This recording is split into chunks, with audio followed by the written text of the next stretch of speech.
Assalamualaikum warahmatullahi wabarakatuh. Selamat pagi anak-anak semua. Bagaimana kabarnya hari ini? Alhamdulillah kalau semuanya sehat semua ya. Nah, pada hari ini dikarenakan Ibu Wali kelas 4 yaitu Ibu Ika tidak akan hadir dikarenakan sakit, maka Ibu yang akan mengajar kelas 4 juga. Maka pembelajaran hari ini akan digabung kelas 4 dan kelas 5. Nah, sebelumnya mari kita berdoa terlebih dahulu sebelum pembelajaran dimulai. Silahkan ketua kelas 5 untuk memulai berdoa. Nah, sekarang silahkan berdiri semuanya untuk menyanyikan lagu nasional. Silahkan duduk kembali. Sekarang Ibu akan melakukan absensi dulu. Sebelumnya untuk kelas 4 dulu. Nah, setelah itu Ibu akan mengabsen kelas 5. Oke, absen sudah selesai. Sebelum dimulai pembelajaran, kita akan melakukan ice breaking dulu ya. Nah, ice breakingnya itu yaitu melakukan tepuk semangat. Ya, kita mulai ya. Tepuk semangat. Semangat.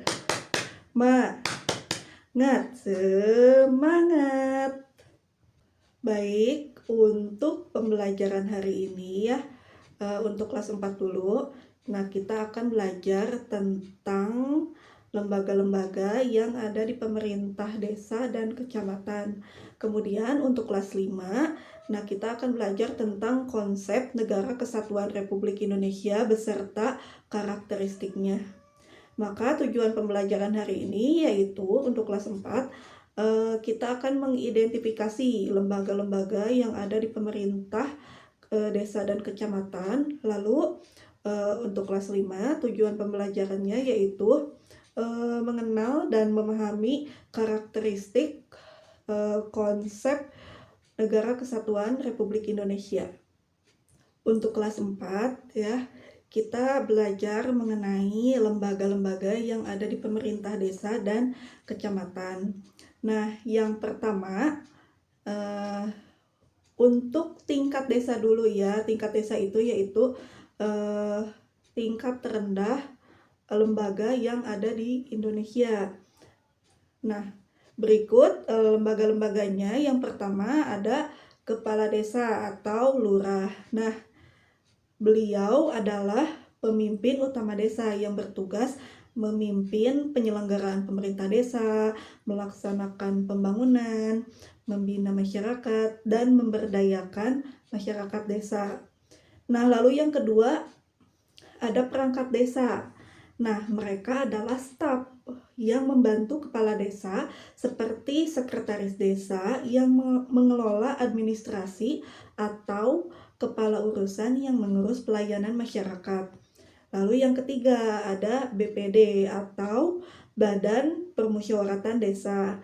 Ini adalah lembaga yang mewakili masyarakat yang tugasnya ikut serta merancang peraturan desa, menampung aspirasi warga, dan mengawasi kinerja kepala desa.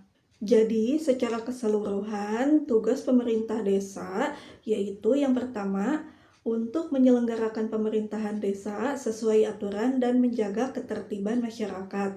Yang kedua, melaksanakan pembangunan desa termasuk infrastruktur dan fasilitas umum. Yang ketiga, membina kehidupan masyarakat seperti bidang sosial, budaya, dan keagamaan. Lalu yang keempat, memberdayakan masyarakat agar mandiri secara ekonomi dan sosial. Lalu yang kelima, memberikan pelayanan publik seperti administrasi kependudukan dan layanan dasar lainnya. Selanjutnya, untuk tingkat yang lebih tinggi dari desa yaitu ada kecamatan. Nah, dalam kecamatan ini terdapat beberapa lembaga yang bertugas. Di antaranya yaitu pertama ada camat. Nah, camat ini adalah kepala wilayah kecamatan yang tugasnya membantu bupati dalam menyelenggarakan pemerintahan umum, melayani masyarakat, dan mengoordinasikan pembangunan di tingkat kecamatan. Lalu yang kedua ada sekretaris kecamatan. Nah, di sini dia membantu camat dalam urusan administrasi dan tata usaha kecamatan. Secara garis besar, pemerintah kecamatan memiliki tugas-tugas sebagai berikut. Yang pertama, menyelenggarakan urusan pemerintahan umum di tingkat kecamatan sebagai perpanjangan tangan pemerintah, kabupaten atau kota. Lalu yang kedua, mengoordinasikan penyelenggaraan pemerintahan desa dan kelurahan dalam wilayah kecamatan. Yang ketiga, menyampaikan dan melaksanakan kebijakan dari pemerintah daerah kepada masyarakat di tingkat kecamatan. Yang keempat, membina ketentraman dan ketertiban, termasuk pengawasan terhadap pelayanan publik. Lalu yang kelima, memberikan pelayanan administratif seperti rekomendasi, surat keterangan, dan pelaporan kegiatan masyarakat. Jadi dapat disimpulkan pemerintah desa dan kecamatan memiliki kepala daerah dan stafnya untuk mengatur dan melayani masyarakat. Setelah kalian memahami penjelasan dari Ibu, kalian akan dibagi menjadi beberapa kelompok. Nah, Ibu akan membagi menjadi 4 kelompok. Nah, di sini kalian akan mengerjakan LKPD. LKPD-nya itu yaitu mengidentifikasi lembaga-lembaga yang ada di pemerintah, desa, dan kecamatan. Jadi, kalian harus menuliskan nama lembaga dan tugas-tugasnya. Nah, kalian harus saling bekerja sama dengan baik bersama teman-teman lainnya. Nah, setelah itu kalian kerjakan dulu. Nah, Ibu sekarang akan beralih ke kelas 5 dulu. Nah, sekarang giliran kelas 5, Ibu akan menjelaskan mengenai NKRI, yaitu Negara Kesatuan Republik Indonesia. Nah, NKRI ini adalah bentuk negara kita, yang mana artinya itu negara kita bersatu padu, tidak terpecah belah dari Sabang sampai Merauke. Nah, NKRI ini mempunyai karakteristik utama yang sangat penting. Nah, yang pertama, wilayahnya yang luas dan beragam. Nah, Indonesia ini terdiri dari ribuan pulau yang tersebar luas dari ujung barat sampai ujung timur.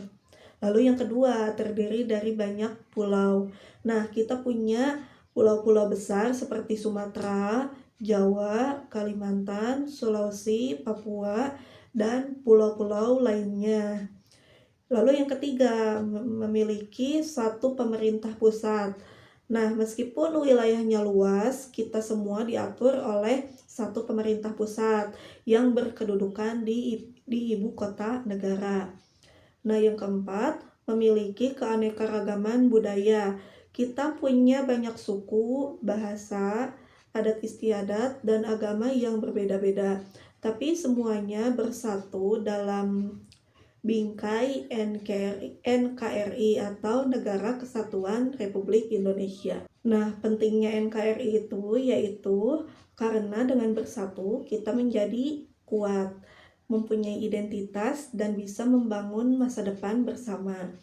Nah, keterkaitannya dengan materi kelas 4 yaitu bagian-bagian terkecil yang tadi Ibu sebutkan, yaitu lembaga pemerintah, kecamatan, dan desa.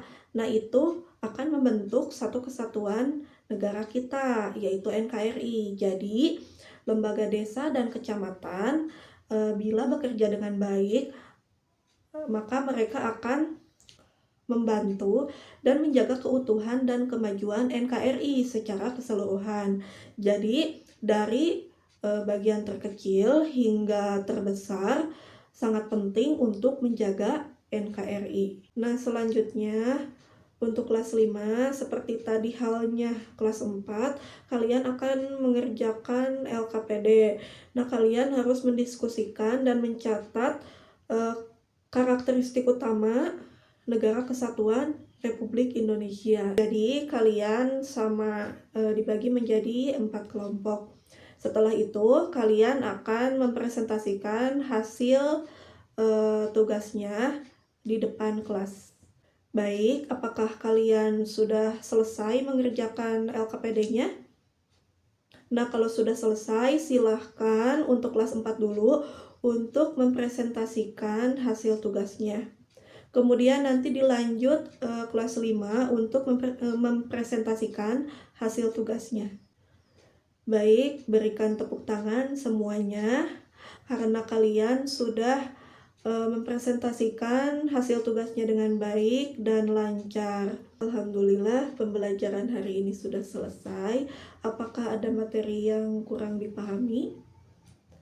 Alhamdulillah, kalau semuanya sudah memahami materinya. Nah, jadi kesimpulannya itu kedua materi ini memiliki keterkaitan. Nah, yang mana lembaga-lembaga yang ada di pemerintah kecamatan dan desa ini merupakan bagian-bagian terkecil dari NKRI. Nah, mereka ini yang akan mengatur dan membantu warga Indonesia supaya wilayah Indonesia ini selalu tertib dan maju. Ya, mungkin dicukupkan saja dari Ibu.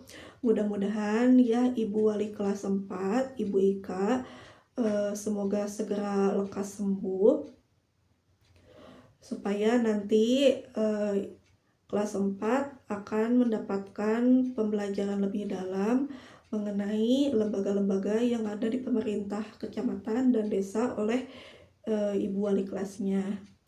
Nah, sebelum pulang, mari kita berdoa terlebih dahulu. Alhamdulillah sudah selesai. Sampai jumpa di besok hari dengan pembelajaran selanjutnya. Wassalamualaikum warahmatullahi wabarakatuh.